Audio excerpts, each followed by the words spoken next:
welcome to Comic Book Day. I'm Joe.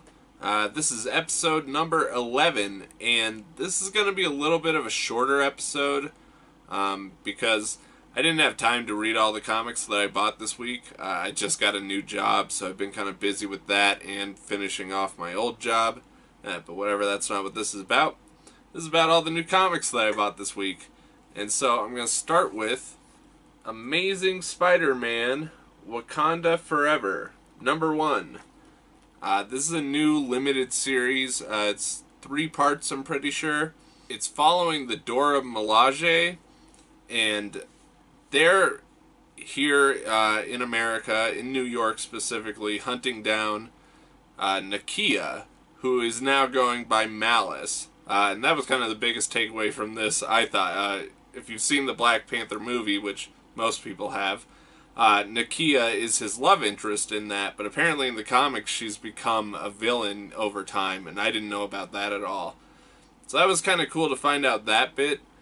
She had gotten kicked out of the Dora Milaje, and then she kind of, I guess, I don't know much about her. Like I said, in this they introduced she for a long time has been uses these herbs to manipulate men to do what she wants. But now it's made her sick, so she's trying to see T'Challa one last time, but this is just the Dora Milaje going after her. I didn't really like this comic that much. I mean, I didn't think it was horrible, but I really didn't like the way that Spider-Man was written in this. Spider-Man can be a character that's kind of hard to nail, he's making jokes all the time. So unless you're good at, I don't know, it's just kind of hard to portray, I feel like, I mean, lots of times Spider-Man comes off as, just super talkative and annoying, which is kind of how I felt like he was in this. He did kind of remind me a bit of, the Spider-Man from the movies, the newer movies, because he has kind of a lot of energy, which isn't a bad thing necessarily, but he just really wasn't very funny to me at all. And then Hydro Man pops up at the end of this, the Spider-Man villain, and he was really kind of annoying in this issue. So, I don't know. I don't think I'm probably going to keep it up. I wanted to read this, especially since it was, Spider-Man related. But yeah, I don't think I'm going to get the second issue, probably. That one's going to be with the X-Men, and I really don't keep up with the X-Men at all. Although, speaking of the X-Men, this is Multiple Man number 1. I did like this comic. It begins with Multiple Man being saved by the X-Men, and it turns out apparently he died when the Terrigen Mists were released all throughout, Earth. And so everyone thought that all of his duplicates had died too. But this one is trying to keep himself alive by experimenting on himself. But he's still dying either way, so he kind of needs Beast's help to cure him. But then all of a sudden another Jamie, another Multiple Man, comes and attacks him because he, that one is from the future, and somehow trying to cure himself leads to a whole bunch of problems. Then at the end, the X-Men are kind of attacked by this crazy group of multiple men who have kind of taken on the powers of different superheroes. There's a Hulk, there's a guy who has Cloak from Cloak and Dagger, his cloak. And there's a Deadpool with laser Wolverine claws. And they're all Multiple Man. So, and I think they're all from the future too, is what it seems like. So it'll be interesting to see whatever's going to happen with this. It's just a limited series. So I'm pretty excited about it. I feel like Marvel doesn't do a lot of interesting limited series. Or at least not very lately. So hopefully this will stay good.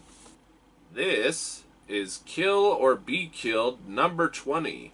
This is the final issue, and it ends really good. I mean, the last issue ended with Dylan getting shot out in front of the hospital, and then this issue begins with him kind of complaining about that being the end of his story.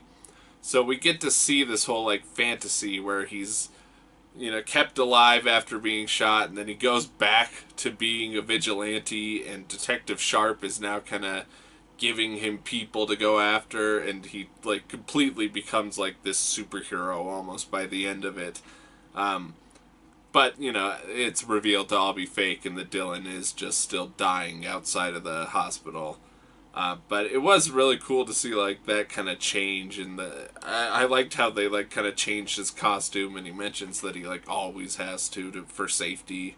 And at the back, Ed Brubaker talks about how this was supposed to be kind of like a parody of like serialized superhero comics. So like to see this become like a full-on superhero kind of thing at the end was pretty fun. I think overall this has been a pretty great series, and it's one that I really want to kind of reread now that I know the end of it to see how that plays out when I know the end. All right, so this is the final issue of Kill or Be Killed, and this is a comic that I've liked the art of the whole time, really. I love these pages when they do a good page setup where you have all the dialogue on one side and just a whole long, I don't know what to call that kind of orientation of a picture, but I like the big long picture there. And then really I think the best part of this issue is when Dylan kind of becomes a superhero in his fantasy. And, now by this point, the cops have basically completely, ignored his existence, and they're just all really glad that he, is taking care of these criminals. One thing that I thought was cool was the way, in his fantasy, he's realizing that the demon he's seen in all his dad's drawings, it's not really the same demon in each drawing like he thought it was. So I kind of like to see these drawings kind of reproduced. We've seen them a bunch of times already in the series, but it's kind of cool to see these like reproduced and altered a little bit, just to try to, go along with his little fantasy that he has right before he dies.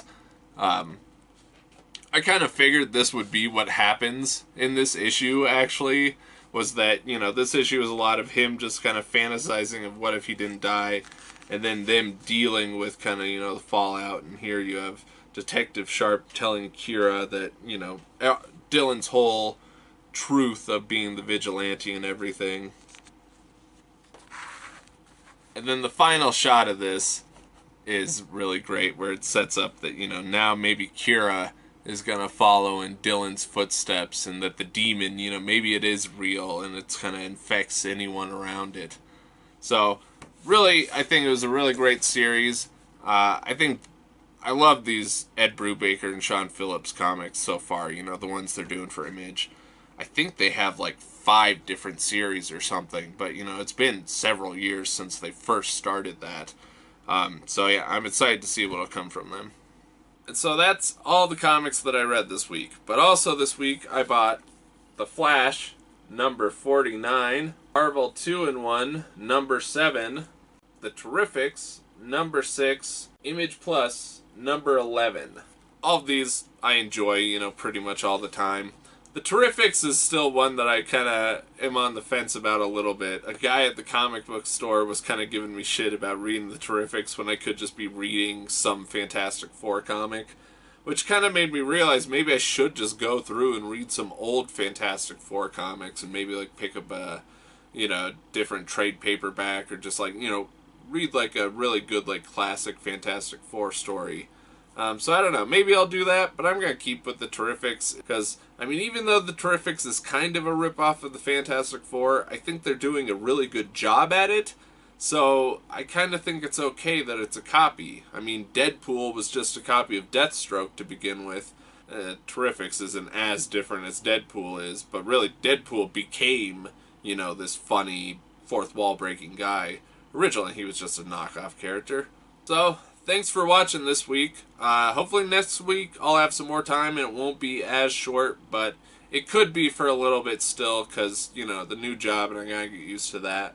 So, make sure to come back next week. Make sure to write in the comments and tell me what comics you're reading this week. And, I don't know, tell me if you think I'm wrong about this Wakanda Forever comic. And tell me what you think about Multiple Man, too. Really, since I only talked about the 3, if you read Kill or Be Killed this week, tell me what you think about the ending. Especially, it's been probably almost 2 years, so I'm sure a lot of people had a lot in mind about the ending of it. So make sure to come back next week too.